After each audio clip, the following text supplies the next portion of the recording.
Hey there, big boy. What do we think about Avengers Endgame? Yeah, let's tell him. Well, guys, it has been a long time since I've done a movie review, but if there was ever one that I was going to come back to do a review for, it had to be this one. Avengers Endgame is just so crazy because it's just been 10 years of build up to this. Ever since the first Iron Man movie, all the way to this, there's just been nothing else like it. And with each Avengers movie, they have just gotten better and better, in my opinion, and this movie is no exception. Honestly, I can say it's probably going to go down as one of my favorite movies of all time.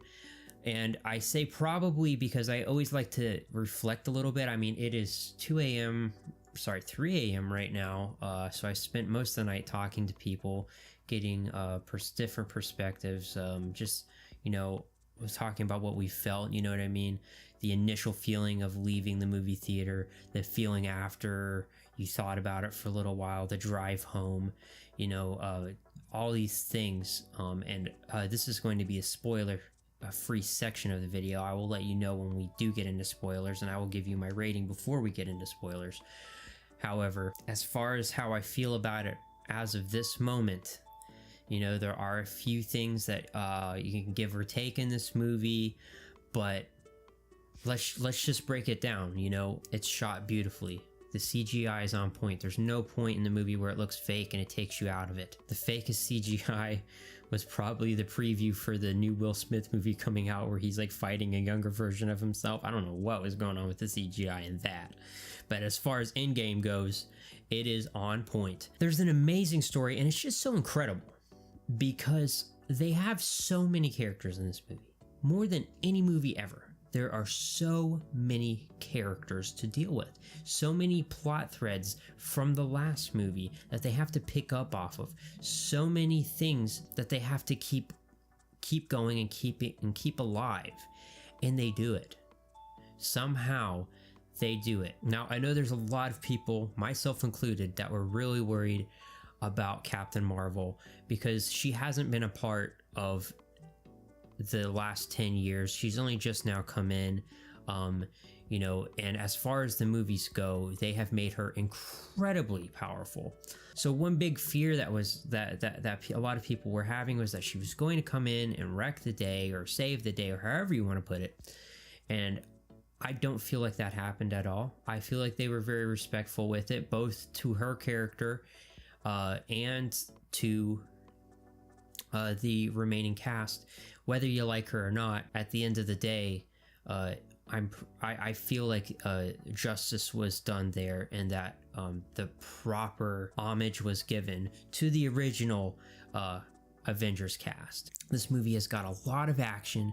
It's got a lot of emotional scenes in it, but it's also got a lot of really good jokes, and it balances through these really well for the most part. I think there were a couple of parts where I kind of felt like, you know, they would sacrifice what could have been a moment for a joke, but this is Marvel and this is what they have been doing. If you're looking forward to having another movie with Thanos being a great villain, you won't be disappointed here. He's once again going to be a great villain in this movie. Probably one of the best villains ever to put the film. I don't want to go into the comics and all that stuff. So there's not really too much else I can say without getting into spoilers. So I want to go ahead and give you guys my rating.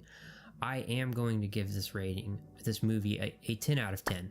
It just, you know, and I know that sounds foolhardy at the moment, but it just doesn't really get much better than this. You know what I mean? I mean, sure, maybe there's not 10 out of 10s, you know, maybe it could be a 9.5 out of 10, a 9 out of 10, but, you know, as I see it right now, I really couldn't have asked for much more.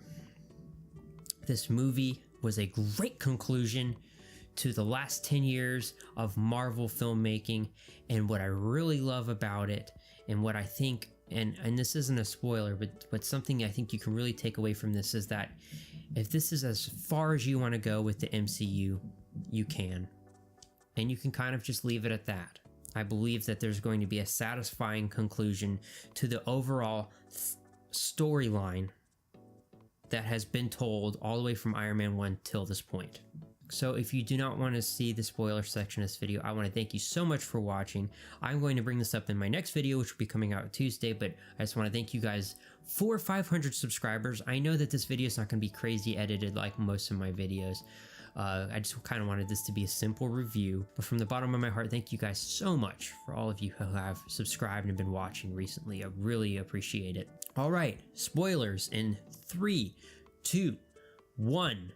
You were warned. First, I'm just going to get into some of the biggest things that shocked me in this movie.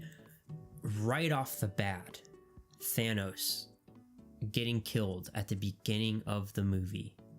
Obviously, he's not gone for the whole movie, as you know, or maybe you don't know and you don't care about spoilers. But basically, they go, you know, Captain Marvel comes in and they find out where his location is and they decide to go after him. They find out that he has destroyed all the stones, and Thor, realizing that there's nothing else that they can do to bring everybody back, goes for the head. I feel like there's gonna be a lot of memes that come out of this because Thanos is cooking in the kitchen, and I can already see like the meme compilation of like him and Shrek when he's cooking in the kitchen, and there's gonna be a lot of memes that come out of this movie. But I've got to say that scene really just took me off guard because I was just not expecting it. I was like, wow, he's dead already. Obviously at that point I didn't know he was going to be coming back in the movie because of the time travel aspect, which, you know, happens later in the movie. But that scene really took me to took my breath away. The fact that they were just going back in time, there was just so many unexpected cameos, you know, Howard Stark, the fact that we got to see Stan Lee again. I mean, even like having Natalie Portman in the movie again. It's just little cameos like that, you know, where we got to see Loki again. Just things like that were really, really cool. And wow, when they went back in time and you got to see Michael Douglas when he was young, that was insane. Unlike the Will Smith movie that's coming out, you couldn't tell. It was creepy. It's creepy, guys. It is on that next level, deep fake level of CGI. My boy Don Cheadle, he was doing a great job. I really loved his upgraded armor. The way his armor looked in this movie was fantastic. Now with that, we've gone off on our Cheadle tangent.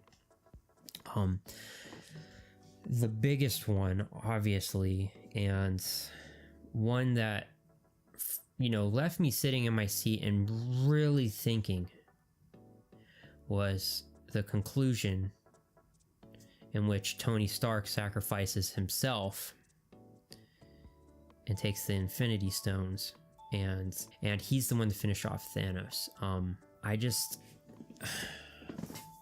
You know, you were expecting people to die, you were expecting people to not, you know, for this to be the end of the road for certain people, but not only is Robert Downey Jr.'s Tony Stark my favorite character in the MCU, he's my favorite fictional character, I think, period. And we've just been on such a long journey with him, and just think about all the movies, all the adventures, everything that's gone into it. That scene was so hard for me to watch.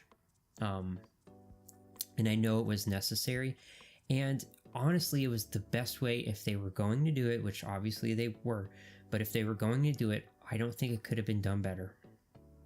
That didn't make it any easier to watch.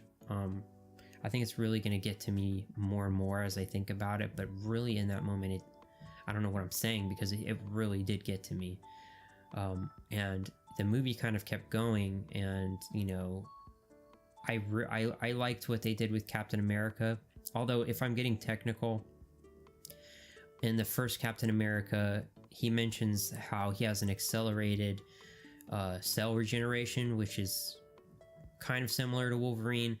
So I would think, because he says he can't get drunk because his cells are constantly, so I would think that he would not age the same way the rest of us do. But if it's going to be like the semantics of it over like you know, whether or not to have a good ending for Captain America. I would just rather have a good ending for Captain America. I think that that's what they decided to do.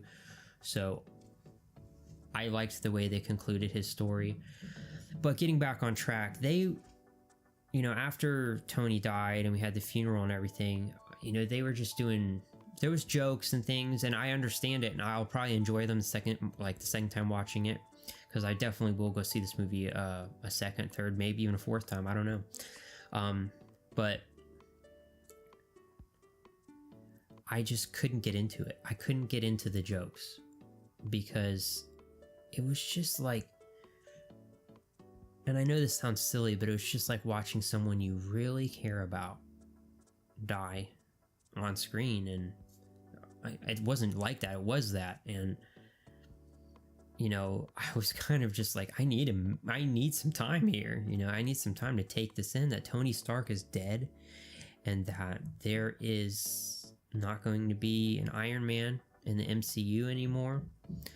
But in another way, I'm okay with it, and here's why. Whether you like Captain Marvel or not, it seems like the direction they're going is that she's going to be the leader of the MCU, that she's going to take the mantle of the MCU, which is fine. It seems like they're wanting to take the MCU in another direction.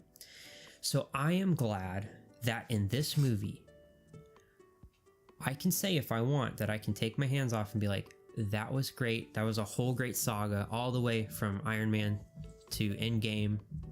Fantastic. Amazing. And that can be it. There doesn't need to be more. And if they go and they do things that maybe I don't care for, it doesn't have to be a big deal because they concluded it in a great way. Now, I mean, we can go ahead and talk about all the Captain Marvel stuff, how, yes, she does come in and completely destroy Thanos' ship, and then they have that weird girl power scene that didn't make any sense. Like, where were all the guys? What were they doing when that happened? Or what did they all, like, call each other and were like, all right, we need to have a girl fight moment? Like, literally every single female character that there is in the MCU, minus Scarlett Johansson, because, of course, they killed off Black Widow, which I never saw coming, but they did that.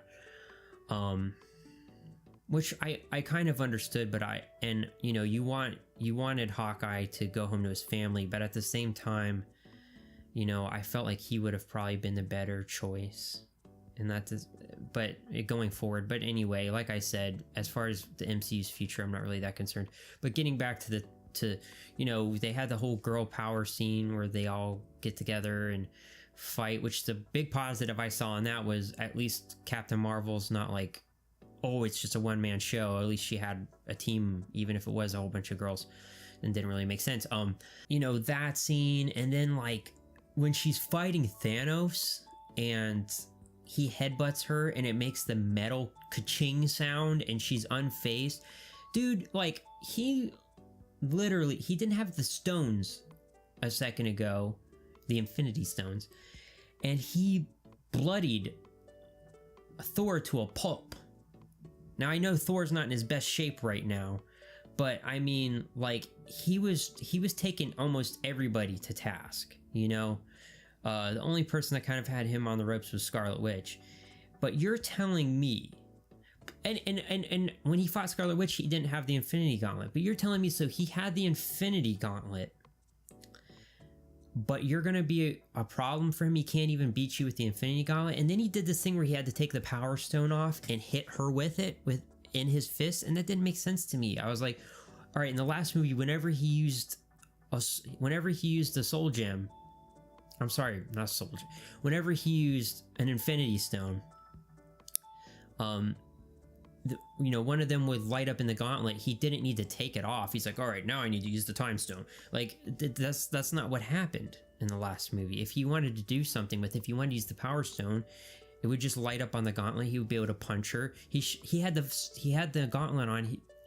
She shouldn't have been a problem for him to begin with. And of course, he does end up batting her away, but they had to have this moment where it was kind of like, you know, ooh, maybe she could beat him. And I was like, this movie's not about her. Get her out here. And they kind of did. I feel like they did as much as they needed to make the Captain Marvel fans happy.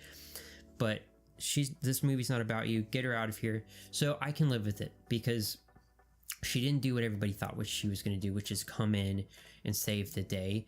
You know, I mean, she still was in trouble in multiple parts of the movie, which is what we want to see in any character, right? We don't want to see anybody be invulnerable, you know? But yeah, Tony Stark's death, it really took me back, but it didn't detract from the movie for me. Same thing with Black Widow.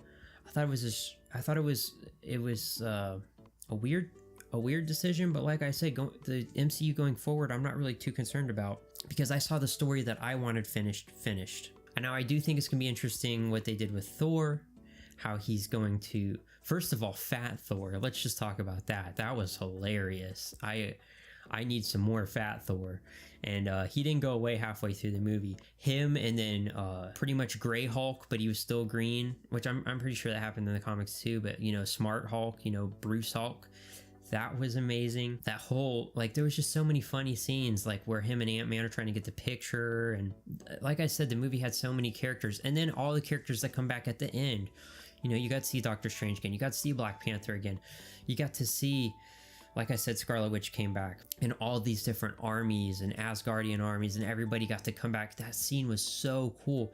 And the scene where Captain America gets to wield Thor's hammer. And one really interesting thing about that was that it appears to me that he could have lifted it at any time. But back in Age of Ultron, when they're all trying to lift it off the table, when they're like having their drinking game time, he probably didn't want Thor to worry, so he didn't.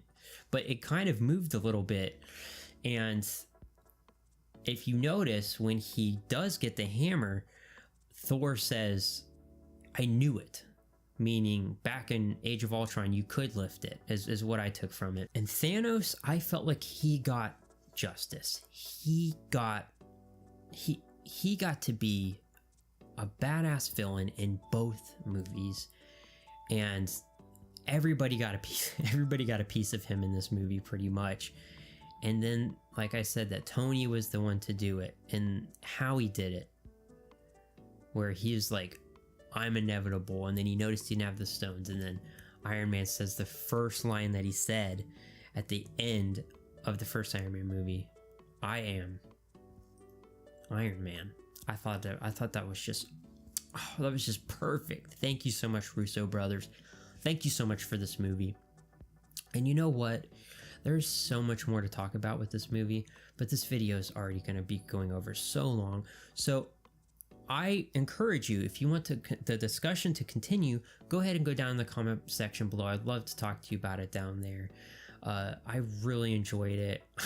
I love that they made Thor a video gamer. That was hilarious. Even though it was 5 years later and they're still playing Fortnite. Yeah, okay.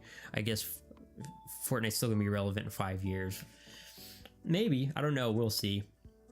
Another thing I thought that was interesting, I know I said it in the video, but another thing I thought was interesting was that Spider-Man comes back, right? And he integrates back into his old life, and it's been 5 years, yet all his friends are still in high school, and it doesn't seem like time has really moved for him at all.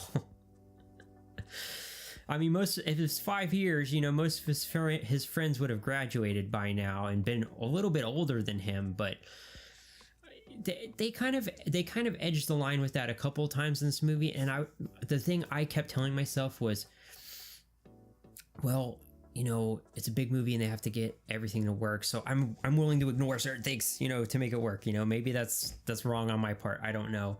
You know, the whole time travel aspect of it, you know, it's gonna make your brain hurt if you think about it too much, so don't. But guys, thank you so much for watching, and hopefully you've seen it if you got through this part of the video. If you just don't give a crap about spoilers and you haven't seen it, please go see it. It's an incredible movie. They deserve your money. They deserve your patronage. Thank you guys so much for watching.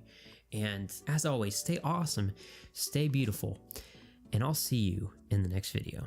Hey there guys, thank you for watching to the end of the video, and I want to give a special shout out to all the people who have subscribed recently. The channel's growing, but it couldn't have happened without you, so I really appreciate you guys. I hope that you continue to watch, and as always, stay awesome, stay beautiful, and I'll see you in the next video.